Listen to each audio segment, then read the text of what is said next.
అందరికీ మరణాత మరణాత మహిమస్వరం కార్యక్రమం వీక్షిస్తున్న దేవుని పిల్లలైన మీ అందరికీ ప్రభు నామమున శుభములు కలుగునుగాక. ప్రతిదినము ఇదే సమయమునకు ఈ కార్యక్రమం వీక్షించి దైవాశీర్వాదములు పొందండి. ఇప్పుడు పాస్టర్ సామ్యూల్ సుందర్ రెడ్డి గారు దేవుని వాక్య వర్తమానమును అందిస్తారు. శ్రద్ధగా ఆలకించండి. దేవునికి స్తోత్రం. అందరికీ మరణాత. దేవుడిచ్చినటువంటి ప్రాముఖ్యమైన సమయంలో కొద్ది నిమిషములు దేవుని వాక్యాన్ని ధ్యానించుకుందాము. పరిశుద్ధ వేద గ్రంథంలోని వాక్య భాగాన్ని చదువుకుందాము. మత్తయి సువార్త 25వ అధ్యాయము 10వ వచనం చదువుదాం. వారు కొనబోవుచుండగా పెండ్లి కుమారుడు వచ్చెను. అప్పుడు సిద్ధపడి ఉన్నవారు అతనితో కూడా పెండ్లి విందుకు లోపలికి పోయిరి. అంతటా మహాపరిశుద్ధుడా, మహిమగల దేవా, ప్రేమాస్వరూపి, మాట్లాడే దేవా, నీ ఘనమైన నామానికి వందనాలు, స్తోత్రాలు, స్తుతులు చెల్లించుకొనుచున్నాం. ఈ మధ్యాహ్నకాల సమయంలో ప్రభువా, నీ బిడ్డలు వేచి ఉన్నారు, నిలిచి ఉన్నారు, నీ వాక్కును వినడానికి సిద్ధపడి ఉన్నారు. ప్రభువా, నీకు వందనాలు. నీ బిడ్డలతోనూ మాతోనూ మీరే మాట్లాడమని, నీ మహిమ కార్యాలను నీ బిడ్డల పట్ల జరిగించుమని త్వరగా రానయ్యున్న యేసు క్రీస్తు వారి నామములో అడిగి వేడుకొనుచున్నాం పరమ తండ్రి, ఆమేన్. దేవునికే మహిమ కలుగునుగాక. మరి టైటిల్ చూసి ఏంటి టైటిల్ అని అనుకుంటున్నారేమో, ఆశ్చర్యంగా అనిపిస్తుందేమో. వివరించడానికి ప్రయత్నం చేస్తాను. మీరు బులేకాల లేక బుకాగాల అనేటటువంటి టైటిల్ పెట్టడం జరిగింది. బులేక అంటే ఏమి కాదు, బుద్ధి లేని కన్యకల, లేదా బుకాగా అంటే బుద్ధిగల కన్యకల అనేటటువంటి అంశాన్ని మరి షార్ట్ చేసి ఆ టైటిల్ పెట్టడం జరిగిందండి. దేవునికి మహిమ కలుగునుగాక. మరి ఇప్పుడు అడుగుతూ ఉన్నాను, మరి మీరు బుద్ధి లేని కన్యకలుగా ఉన్నారా, బుద్ధిగల కన్యకలుగా ఉన్నారా అనేటటువంటి అంశము మనం మాట్లాడుకుంటూ ఉన్నాం. దేవునికి స్తోత్రం. మిమ్మల్ని అడిగే ప్రశ్న కూడా అదే. మరి రెండిట్లో మనము, అయినా మీరు కావచ్చు, నేను కావచ్చు, ఎవరైనా కావచ్చు, ఈ రెండిట్లో ఖచ్చితంగా ఏదో ఒక వర్గానికి మనము చెంది ఉండవలసిన వారం అయి ఉన్నాం. ఈ మాట చెబుతున్నందుకు చాలా బాధే. ఎందుకు అంటే కనుక పరిశుద్ధ గ్రంథములో ఈ మత్తయి సువార్త 25వ అధ్యాయము చాలా ప్రాముఖ్యమైనటువంటి అధ్యాయంగా మనము చూస్తూ ఉన్నాం. యేసుక్రీస్తు ప్రభువారు 24వ అధ్యాయం అంతా కూడా యుగ సమాప్తికి సూచనలు, అనగా రాకడకు సూచనల గురించి శిష్యులతో మాట్లాడుకుంటూ వచ్చి 25వ అధ్యాయంకి వస్తలోకి ఆయన పరలోక రాజ్యమును గురించినటువంటి విషయాలను వివరించారు. ఉపమానములను వివరించినట్టుగా మనం చూస్తూ ఉన్నాం. ఇక నుంచి లైన్గా ఉపమానాలు ఉంటాయి. దాంట్లో మొట్టమొదటిగా ఆయన ఎత్తుకున్నటువంటి ఉపమానము ఏమిటి అంటే కనుక కన్యకలకు సంబంధించినటువంటి ఉపమానాన్ని ఆయన ఎత్తుకున్నారు. 10 మంది కన్యకలను మరి ప్రస్తావిస్తూ ఆయన ఒక ఉపమానాన్ని చెప్పినట్టుగా మనం పరిశుద్ధ గ్రంథంలో చూస్తూ ఉన్నాం. అవును, ఇది జరగబోయేటటువంటి విషయమే. మరి ఈ జరగబోయేటటువంటి విషయంలో మరి బుద్ధిగల కన్యకలుగా మనం ఉన్నామా, లేదా బుద్ధి లేని కన్యకలుగా మనం ఉన్నామా అనే సత్యాన్ని గ్రహించుకుంటూ మనం ముందుకు వెళ్ళవలసిన వారమై ఉన్నాం. ఈ వృత్తాంతములో దాదాపుగా 13 వచనాలు కనబడుతున్నాయి.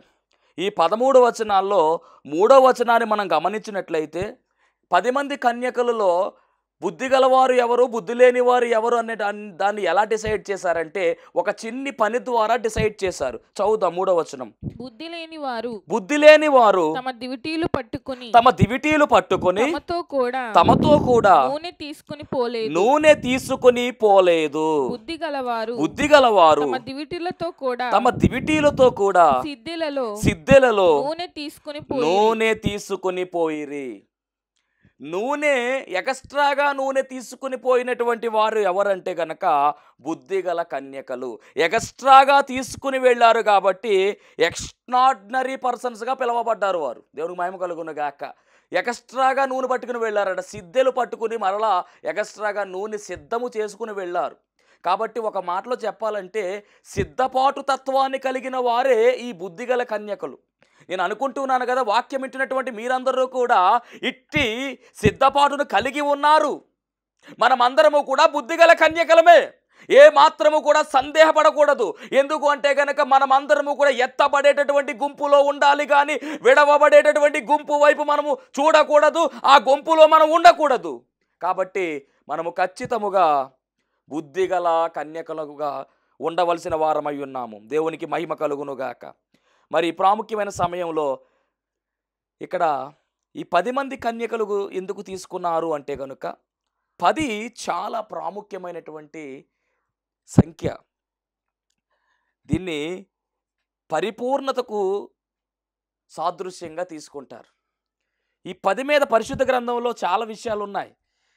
10 తెగుళ్ళు అని మనకందరికీ తెలుసు, నిర్గమకాండంలో చదువుతాం మనం. అలాగే దేవుడు నిర్గమకాండంలో 10 ఆజ్ఞలు ఇచ్చాడు, 10 కమాండ్స్ అంటారు. అలాగే దానియేలు గ్రంథములో 10 రోజుల పరీక్ష జరుగుతుంది వాళ్ళకి. కూరగాయల భోజనం తింటాము, అరియోకుతో చెప్తారు, కూరగాయల భోజనం మేము తింటాము. మరి ఈ కూరగాయల భోజనము తింటున్నప్పుడు ఒక 10 రోజులు పరీక్షించండి, ఒకవేళ మేము ఏమైనా వీక్ అయిపోతే కనుక అప్పుడు మాకు మీరు అన్నట్టుగానే మరి రాజభోజనం పంపించండి అని చెప్పి దానియేలు అలాగే అతని యొక్క స్నేహితులు షడ్రకు మేషకు అబేద్నెగోలు కోరతారు. అక్కడ 10 రోజులు పరీక్షా కాలాన్ని కూడా మరి మనం చూస్తూ ఉన్నాం. అంత మాత్రమే కాదు, మరి 10వ రోజునే పరిశుద్ధాత్మ తండ్రి దిగి వచ్చినట్టుగా మనము మేడగదిలోకి వెళ్ళి వాళ్ళు 10 రోజులు ప్రార్థన చేసినట్టు చరిత్ర మనందరికీ బాగుగా తెలుసు. దేవునికి మహిమ కలుగునుగాక. ఇలా 10ని గురించినటువంటి విశిష్టత బైబిల్ గ్రంథంలో మనం చూస్తూ ఉన్నాం. ఇప్పుడు ఇక్కడ 10 మంది కన్యకలను దేవుడు మరి చూపిస్తూ ఉన్నాడు. వీరు ఎలా ఉన్నారు అంటే కనుక తమ దివిటీలు పట్టుకుని పెండ్లి కుమారుని ఎదుర్కొన్నట్టుకు బయలుదేరిన 10 మంది కన్యకలను పోలి ఉన్నది పరలోక రాజ్యం అంట. అంటే 10 మంది కన్యకలే. 10 మంది చేతుల్లో ఏమున్నాయి? దివిటీలు ఉన్నాయి. 10 మంది కూడా ఏం చేస్తున్నారంటే పెండ్లి కుమారుణ్ణి ఎదుర్కోవడానికి వెళుతున్నారు. అంటే 10 మంది చేసే పని ఒక్కటే. 10 మంది కూడా దివిటీలు చేత పట్టుకున్నారు. 10 మంది కూడా పెండ్లి కుమారుని ఎదుర్కోవడానికి బయలుదేరుతున్నారు. 10 మంది కూడా కన్యకలై ఉన్నారు. దేవునికి స్తోత్రం. మరి ఈ 10 మంది కన్యకల్లో 5గురు బుద్ధిగల కన్యకలుగా, 5గురు బుద్ధి లేని కన్యకలుగా ఎందుకు సెపరేట్ చేయబడ్డారు అంటే మనం ఇందాక చెప్పుకున్నాం. ఎక్స్ట్రాగా నూనె తీసుకుని వెళ్ళినటువంటి వారిని బుద్ధిగల కన్యకలు అని, నూనె కూడా ఎక్స్ట్రాగా తీసుకుని వెళ్ళనటువంటి వారిని బుద్ధి లేని కన్యకలు అని చెప్పేశారు. దేవునికి స్తోత్రం. మొత్తానికి ఏదేమైనా కానీ మనం గమనించవలసిన విషయం ఏమిటంటే ఈ కన్యకలు సిద్ధపడి పెండ్లి కుమారుడిని ఎదుర్కోవడానికి వెళుతున్నారు. మరి యూదుల ఆచార ప్రకారము పెండ్లి కుమారుడు వస్తూ ఉన్నాడంటే కనుక మరి పెండ్లి కుమారుని ఎదుర్కోవడానికి పెండ్లి కుమార్తెతో పాటు కన్యకలైనటువంటి వారు వెళతారు వెనకాల. ఇక్కడ అదే జరుగుతూ ఉంది. పెండ్లి కుమారుడు అంటే ఏ సమయమైనా రావచ్చంట. ఆ సమయానికి ఈ పెండ్లి కుమార్తె యొక్క కన్యకలు, పెండ్లి కుమార్తె సిద్ధంగా ఉండాలి. ఆయన వస్తున్నాడనేటువంటి వార్త వినిన వెంటనే వేగిరముగా వెళ్ళాలి ఎదుర్కోవడానికి. అదే ఇక్కడ జరుగుతూ ఉంది. యేసుక్రీస్తు ప్రభువు వారు చెప్పినటువంటి బోధ అద్భుతమైనటువంటి బోధ. ఆయన ఉపమానాలు చాలా చక్కగా వివరించారు. ఇది ఒక మెథడాలజీ పద్ధతి. ఇది ఇంతకీ ఆయన బోధ అంటే తెలియనటువంటి విషయాన్ని తెలియచేయడానికి తెలిసినటువంటి వస్తువులను ఉపయోగించి చెప్పాడు ఆయన. అది ఆయన బోధలో ఉన్నటువంటి విశిష్టత. మనకు పరిచయం ఉన్నటువంటి వస్తువులను చూపిస్తూ పరిచయం లేనటువంటి విషయాన్ని బోధించాడు. అందుకని ఆయన సింపుల్గా ఇక్కడ అక్కడ జరిగేటటువంటి సిస్టాన్ని తీసుకున్నాడు. అలా చాలా ఉన్నాయి ఉపమానాలు. గురుగులను ఉపయోగించుకున్నాడు, గోధుమలు ఉపయోగించుకున్నాడు. నాణ్యాల గురించి చెప్పినటువంటి ఉపమానం కూడా మనందరం బాగా ఎరిగిన వారం అయి ఉన్నాం. దేవునికి స్తోత్రం. అలా ఆయన ఉపమానాలన్నీ కూడా ఎలాగున్నాయంటే కనుక తెలిసినటువంటి వాటిని వస్తువులను ఉపయోగించుకుంటూ తెలియనటువంటి విషయాన్ని చెప్పినటువంటి గొప్ప ఉత్తమమైనటువంటి బోధ యేసుక్రీస్తు ప్రభువు వారిదై ఉంది. ఉపమానముతో ఆయన అనేకమైనటువంటి విషయాలను వివరించినట్టుగా పరిశుద్ధ గ్రంథములో మనము చూస్తూ ఉన్నాం. దేవునికే మహిమ కలుగునుగాక. మరి పరిశుద్ధ గ్రంథములో మనము గమనించినట్లయితే కనుక ఈ 10 మంది కన్యకలు కూడా పెండ్లి కుమారుణ్ణి ఎదుర్కోవడానికి వెళుతూ ఉన్నారు. చక్కగా రాయబడినటువంటి మాటలు ఇవన్నీ కూడా. మరి అలా వెళుతున్నటువంటి వీరు అసలు కన్యక అనేటటువంటి మాట మనము గమనించినట్లయితే కనుక 2వ కొరింథీ పత్రికలో పౌలు గారు చెప్తున్నారు, పౌలు గారు రాసినటువంటి 2వ కొరింథీయులకు పత్రిక 11వ అధ్యాయము 2వ వచనము. కన్యక అంటే భక్తిగల స్త్రీ అని అర్థము. చూద్దాం. దేవాశక్తితో మీ ఎడల ఆసక్తి కలిగి ఉన్నాను. ఎందుకనగా పవిత్రురాలైన కన్యకనుగా ఒకడే పురుషునికి అనగా క్రీస్తుకు సమర్పింపవలెనని ప్రదానము చేసితిరి గాని సర్పము తన కుయుక్తి చేత హవ్వను మోసపరిచినట్లు మనస్సులను చెరుపబడి క్రీస్తు ఎడలనున్న సరళత నుండి పవిత్రత నుండి ఎట్లైనను తొలగిపోవునేమో భయపడుచున్నాము. ఇక్కడ పవిత్రురాలైన కన్యక. యేసుక్రీస్తు ప్రభువారు వరుడుగా ఉంటే వధువు ఎలాగుండాలి అంటే పవిత్రురాలైన కన్యకగా ఉండాలి. మనల్ని అందరినీ కూడా యేసుక్రీస్తు ప్రభువారు ఏం చేశారు అంటే పవిత్రురాలైనటువంటి కన్యకలుగా కడిగేశాడు ఆయన, మార్చేశాడు ఆయన. తన పరిశుద్ధమైనటువంటి రక్తాన్ని మన మీద పోసి, పరిశుద్ధమైనటువంటి రక్తమును మన మీద చిందించి, పరిశుద్ధమైన రక్తముతో మనల్ని కడిగి పవిత్రురాలైనటువంటి కన్యకలుగా మనల్ని మార్చివేసి పరిశుద్ధమైనటువంటి జీవితాలను దేవుడు మనకు అనుగ్రహించాడు. ఎందుకు అంటే ఆయన పరిశుద్ధుడుగా ఉన్నాడు కనుక. ఆ పరిశుద్ధ పట్టణములోనికి మనం వెళ్ళాలి అంటే, ఆ పరిశుద్ధ పట్టణములో ఆయనతో మనం ఉండాలి అంటే మనము పరిశుద్ధులుగా ఉండాలి. కనుకనే తన రక్తముతో మనల్ని కడిగేసి పరిశుద్ధులుగా మార్చేశాడు. ఇప్పుడు పవిత్రులైనటువంటి కన్యకలుగా మనం అందరము కూడా ఉన్నాము. ఈ కన్యక అనగానే భక్తిగల స్త్రీ అనేటటువంటి అర్థము మనము గమనించవలసిన వారమై ఉన్నాం. దివిటీలు పట్టుకున్నారు ఈ 10 మంది కూడా. వీరు కన్యకలుగా పిలవబడుతూ ఉన్నారు. రెండవది, ఈ 10 మందిలో ఉన్నటువంటి క్వాలిటీస్ని మనం గమనిస్తే అన్నీ కూడా ఒకేలాగున్నాయండి. ఈ 10 మంది కూడా కన్యకలుగా పిలవబడుతున్నారు. రెండవది, దివిటీలు పట్టుకున్నారు. ఇప్పుడు దివిటి అనగానే మనం గమనించాలి, చీకటి లోకములో వెలుగు మార్గమును చూపు దేవుని వాక్యమే ఈ దివిటి అంట. చీకటి లోకములో వెలుగు మార్గమును చూపించేదే ఈ దివిటి. ఈ వాక్యమే నా పాదములకు దీపమును, నా త్రోవకు వెలుగునై ఉన్నది కనుక. అనగా వాక్యాన్ని పట్టుకుని వెళుతూ ఉన్నారు వీరు. దివిటీలు పట్టుకుని వెళుతూ ఉన్నారు. బాగానే ఉంది. వీరిలో ఉన్న లక్షణాలు జాగ్రత్తగా గమనించండి. ఎందుకు ఈ మాట చెప్తున్నానంటే, రేపొద్దున ఎత్తబడేటటువంటి సంఘములో మనం ఉండాలి. ఎత్తబడే అంతస్తులకు మనం వెళ్ళాలంటే మనలో ఉన్నటువంటి లోపాలన్నీ మనము దిద్దుకోవాలి. మనలో ఉన్నటువంటి లోపాలు సరి చేసుకోకపోతే మనము ఎత్తబడము. బుద్ధి లేని కన్యకలా, బుద్ధిగల కన్యకలా అంటే కాదు పాస్టర్ గారు, మేము బుద్ధిగల కన్యకలే అంటున్నారు కనుక. బుద్ధిగల కన్యకలు కలిగి ఉండవలసిన లక్షణాలు ఏంటో ఈరోజు మనము నేర్చుకోవాలి. 10 మంది కన్యకలే. 10 మంది కూడా దివిటీలు పట్టుకున్నారు, అనగా వాక్యాన్ని పట్టుకున్నారు. అవును, మందిరానికి వెళ్ళేటటువంటి సమయంలో అందరూ కూడా క్రైస్తవులే, అందరూ క్రీస్తును వెంబడిస్తున్నారు, అందరూ కూడా ప్రార్థనలు ఏకీభవిస్తారు, అందరూ కూడా ముసుగు వేసుకుంటారు, అందరూ కూడా పరిశుద్ధ గ్రంథాన్ని తెచ్చుకుంటారు, అందరూ కూడా కానుక వేస్తారు. అన్నీ బాగానే ఉన్నాయి. కానీ అందరూ ఎత్తబడతారా అంటే కొంతమంది విడవబడతారు. ఎందుకు అంటే పొలములో పనిచేస్తున్నటువంటి వారిలో కొంతమంది ఎత్తబడుతున్నట్టుగా, తిరగలు విసురుతూ ఉంటే ఒకరు ఎత్తబడినట్టుగా, ఒకరు విడవబడినట్టుగా, మంచం మీద పడుకున్నటువంటి వారిలో ఒకరు విడవబడినట్టుగా, ఒకరు ఎత్తబడినట్టుగా రాయబడింది బైబిల్ గ్రంథములో. మరి ఎత్తబడే గుంపులో మనం ఉన్నామా? విడవబడేటటువంటి గుంపులో మనం ఉన్నామా? మనకు మనమే పరీక్షించుకోవాలి, ప్రశ్నించుకోవాలి.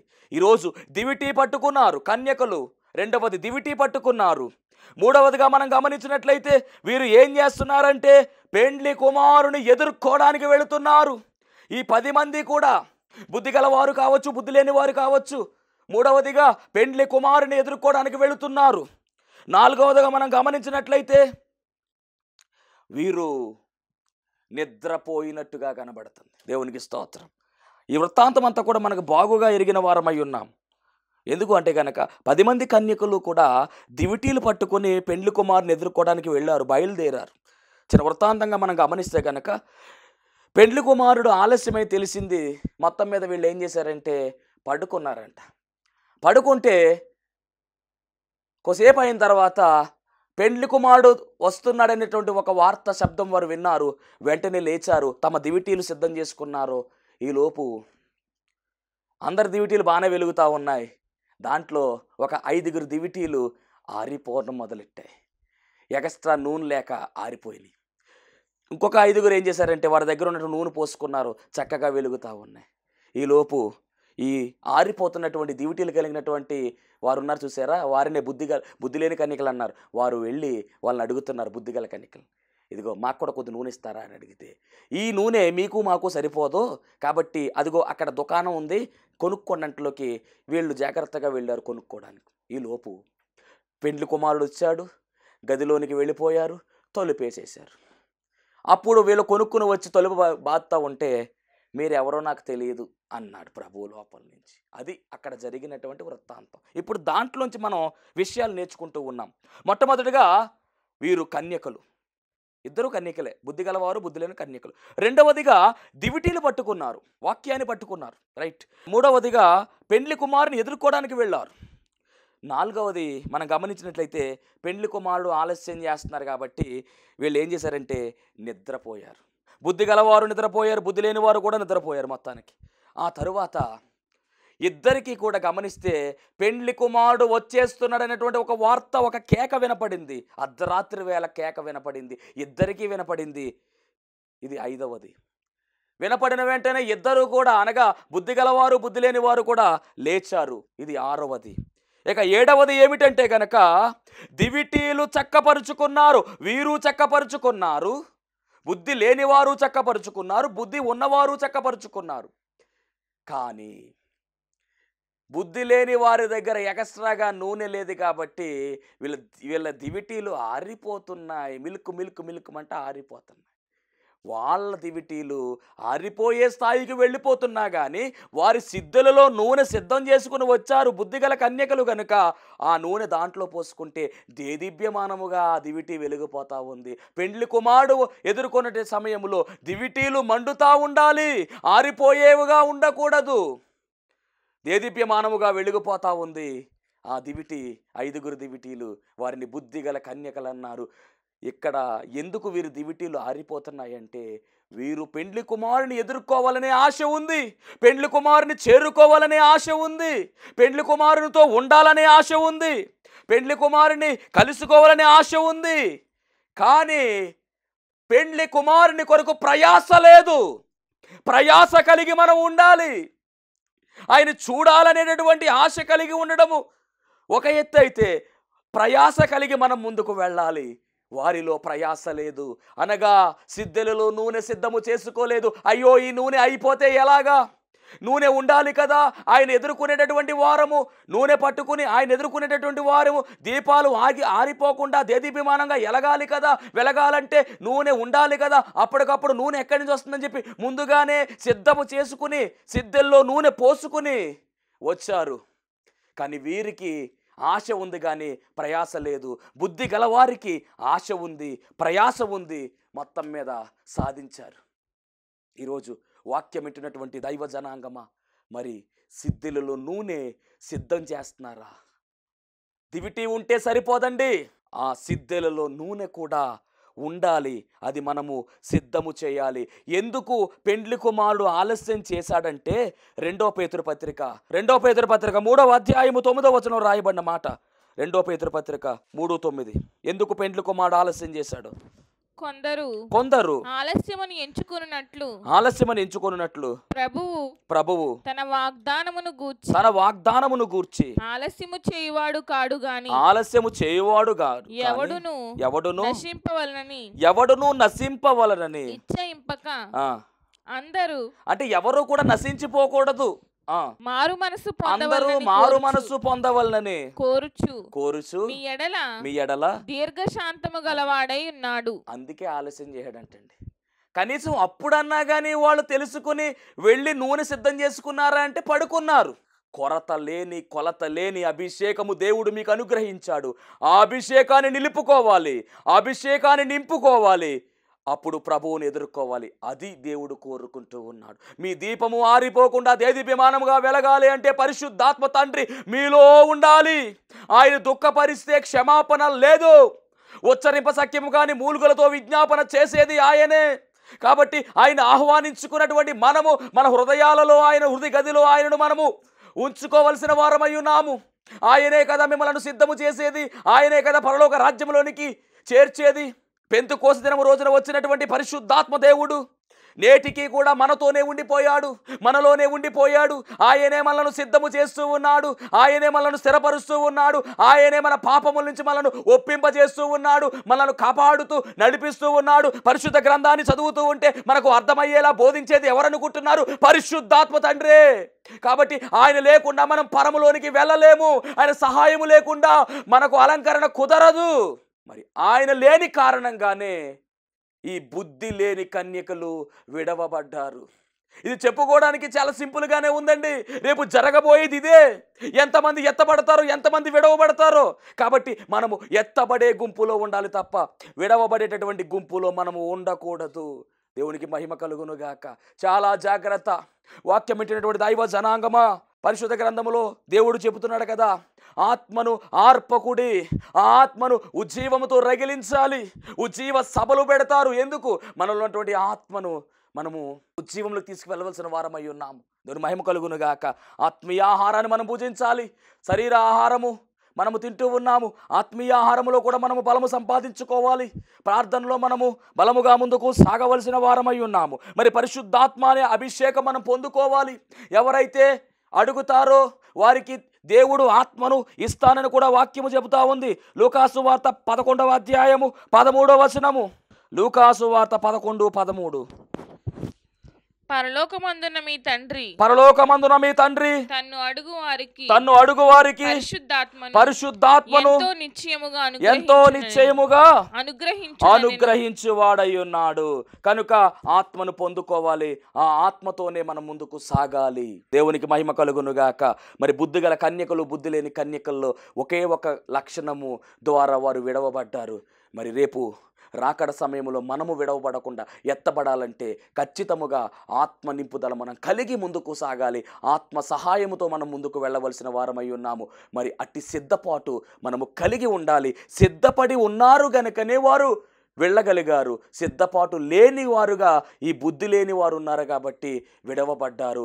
ఒక్క క్షణములో అనగా రెప్పపాటులోనే ఆయన వచ్చి వారిని తీసుకుని వెళ్ళిపోయినట్టుగా రాయబడింది. రేపు రెండవ రాకడలో కూడా అదే జరగబోతా ఉంది. రెప్పపాటులోనే ఈ కార్యము జరగబోతా ఉంది. ఈ మాటలు వింటున్నటువంటి దైవ జనాంగమా, మరి బుద్ధి లేని కన్యకలుగా మీరున్నారా? లేదా బుద్ధిగల కన్యకలుగా మీరు ఉన్నారా? కన్యకలు అంటున్నారు పాస్టర్ గారు, ఆడవారికే చెప్తున్నారంటే కాదండి, మగవారు కూడా వర్తిస్తుంది. ఎందుకంటే ఇక్కడ అందరూ కలిసే వధువుగా పిలవబడుతున్నారు. పురుషులే కాదు, స్త్రీలు కూడా. మరి బుద్ధి లేని వారు కూడా బైబిల్ గ్రంథంలో ఒక వచనం కనబడుతుంది, దేవుని మాట విని ఆ చొప్పున జరిగిస్తే వారు ఎలాంటి వారంటే కనుక బండ మీద కట్టబడిన వారు, వారిని బుద్ధిమంతులు అన్నారు. దేవుని మాట విని ఆ చొప్పున జరిగించేవారంట బండ మీద తన ఇంటిని కట్టుకున్న వారు అవుతారంట.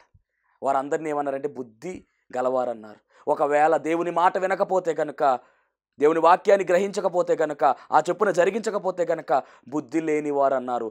అనగా దాని అర్థం ఏమిటంటే కనుక ఇసుక మీద తన ఇంటిని కట్టుకున్నవారంట. మరి మీ ఇంటిని బండ మీద కట్టుకుని బుద్ధిమంతులుగా ఉంటారా? లేదా మీ ఇంటిని ఇసుక మీద కట్టుకుని బుద్ధిహీనులుగా మారతారా? ఏదేమైనా మనం బుద్ధి గలవారముగా ఉండాలి. అన్నీ కూడా మనం ఏర్పాటు చేసుకుని ఏర్పాటు జనాంగముగా మనము ఎత్తబడేటటువంటి అంతస్తులోనికి మనమందరము కూడా చేరువవ్వాలి. విమలాత్మ పోషణ అనగా పరిశుద్ధాత్మ అభిషేకము మనందరి మీద కొమ్మరింపబడాలి. అట్టి కొమ్మరింపు ఆశీర్వాదము దేవుడు మనందరికీ ఇచ్చి ఎత్తబడేటటువంటి అంతస్తు అందరికీ అనుగ్రహించునుగా. ఆమెన్. మహాపరిశుద్ధుడా, నీకు వందనాలు, స్తోత్రాలు, స్తుతులు ప్రభువా. ఇదిగో వాక్యముఖముగా మీరు మాతో మాట్లాడి ఉన్నారు. నీ బిడ్డలు ప్రభువా నాయన కష్టములు, నష్టములు, బాధలు, బలహీనతలు నాయన ఈ వాక్యాన్ని విన్నారు ప్రభువా. తండ్రి, వారిని దర్శించండి ప్రభువా. వారికి ఉన్నటువంటి కష్టాలని తొలగించండి, వారికి ఉన్నటువంటి బలహీనతలన్నీ కూడా తొలగించండి. సమస్తము మేలుకరముగా జరిగించి మీరే ప్రభువా నాయన వారి పట్ల మీ కార్యాన్ని జరిగించమని అప్పుల బాధలతో తండ్రి వాక్యాన్ని విన్నారు ప్రభు. వారి ఆర్థికపరమైన ఇబ్బందులన్నీ కూడా తొలగించండి ప్రభువా. వారికి రావాల్సినటువంటి దీవెనలు సమృద్ధిగా దయచేయండి. ముఖ్యంగా అనారోగ్యముతో ఉన్నవారు ఉన్నారు తండ్రి, అనారోగ్యాలు తొలగించండి, ఆరోగ్యాలు దయచేయండి ప్రభువా. రక్షణ లేని బిడ్డలకు రక్షణ భాగ్యము దయచేయండి. రాకడ అంతస్తులోనికి నడిపించుమని, సమస్తమును విజయపదములో నడిపించుమని యేసు నామములో అడుగుచున్నాం పరమ తండ్రి. ఆమెన్. మరణాత. అయ్యగారికి అమ్మగారికి మన్నట్లండి. సంఘ దవాదాలు వచ్చిన బిడ్డలందరికీ సన్నాంది. మా మనవరాల విషయంలో అండి పెళ్ళి 3 సంవత్సరాలు అయిందండి. గర్భిణీ రాలేదని నేను ప్రార్థన చేయించుకునేదాన్ని. అమ్మగారి చేత అమ్మగారి చేత ప్రార్థన చేయించేదాన్ని. తర్వాత గర్భిణీ వచ్చిందండి. ఏం బిడ్డ కావాలని అడిగారు. మాకు బిడ్డ ఆడబిడ్డ అన్నారు. ఏదైనా పర్వాలేదండి అన్నాం. అయితే అందమైన బిడ్డని ఆరోగ్యమైన బిడ్డని ఇమ్మని ప్రార్థన చేస్తామని అంశం రాయించారండి. అని బిడ్డకి బాగానే వచ్చిందండి. డెలివరీ అయింది. ఆపరేషన్ చేయించిన 3 రోజులకి చాలా ప్రమాదం అయిందండి. అయ్యగారు అమ్మగారు ప్రార్థన చేసి సంఘం అందరూ ప్రార్థన చేశారు. తర్వాత బాగానే ఉన్నారండి. చిన్న సాక్ష్యం దేవుడి గురించి. వీరి శాలకు వచ్చి అంశం పెట్టుకొనగా దేవుడు గర్భం తెరిచి చక్కని ఆడబిడ్డను వీరికి దానముగా దయచేశారు. అలాగే ఆపరేషన్ అయిన తర్వాత ఎంతో సీరియస్ అయింది. ఆ తర్వాత కూడా దేవుడు స్వస్థత కార్యము జరిగించి బిడ్డను క్షేమంగా వీరికి ఇచ్చి ఉన్నారు. ఈ సాక్ష్యం దేవుడు దీవించిన గాక. మరణాత మహిమస్వరం అనేటటువంటి ఆధ్యాత్మిక టీవీ కార్యక్రమాన్ని వీక్షిస్తున్నటువంటి మీ అందరికీ కూడా నా ప్రత్యేకమైన వందన మరణాత తెలియజేస్తూ ఉన్నాను. దేవుడు అనుగ్రహించినటువంటి ఈ కార్యక్రమం ద్వారా మీరందరూ కూడా ఎన్నో మేలులు పొందుకున్నట్టుగా మరి మేము వింటూ ఉన్నాము. అందరూ కూడా ఫోన్ కాల్ చేస్తూ ఉన్నారు. ప్రార్థన అవసరతలో ఉన్న వారందరూ కూడా ఫోన్ చేసి ప్రార్థన చేయించుకుంటున్నారు. చాలా సంతోషము. అందరూ కూడా మేలు పొందుకున్నట్టుగా మరి మీరు తెలియజేసిన సమాచారం బట్టి మేము చాలా సంతోషిస్తూ ఉన్నాము. ఈరోజు ఒక ప్రత్యేకమైనటువంటి అంశాన్ని మీతో మాట్లాడాలని నేను మీ ముందుకు వచ్చి ఉన్నాను. అదేమిటంటే దేవుడు తన మహాకృపను బట్టి సేవా పిలుపు నాకు ఇచ్చి అన్నిటినీ విడిచిపెట్టి తను రమ్మనడం జరిగింది. మరి ఆయన ఇచ్చినటువంటి పిలుపును అంగీకరించి ఆయన సేవకు నేను వ్యాపారాన్ని గట్ట అన్ని విడిచిపెట్టి వచ్చాను. ఆ వచ్చినది మొదలుకొని ఈ దినం వరకు చక్కని సేవా పరిచర్యను దేవుడు జరిగించుకుంటూ ఉన్నాడు. చూస్తున్నటువంటి ఈ యొక్క ఈ షెడ్లో మేము ప్రతి శనివారం కూడా స్వస్థత ప్రార్థనలు అనగా శాల కార్యక్రమాన్ని జరిగిస్తూ ఉన్నాము. 1 సంవత్సర కాలం పాటు ఎలాంటి అడ్డు ఆటంకం లేకుండా చక్కని రీతిలో మరి ఈ శాల కార్యక్రమం జరుగుతూ ఉంది. దీని యజమానుడు మరి ఎలాంటి అద్దె కూడా మన నుంచి తీసుకోకుండా మరి ఫ్రీగానే ఈ కార్యక్రమాన్ని జరిగించుకోవడానికి ఆయన ఇచ్చి ఉన్నారు.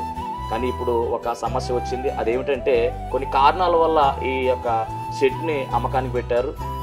మరి ఈ యొక్క క్లిష్టమైనటువంటి పరిస్థితుల్లో మనము తీసుకుంటే ఈ షెడ్ తీసుకోవాలి, లేకపోతే బయటకు వెళ్ళవలసిన పరిస్థితి వచ్చేసింది.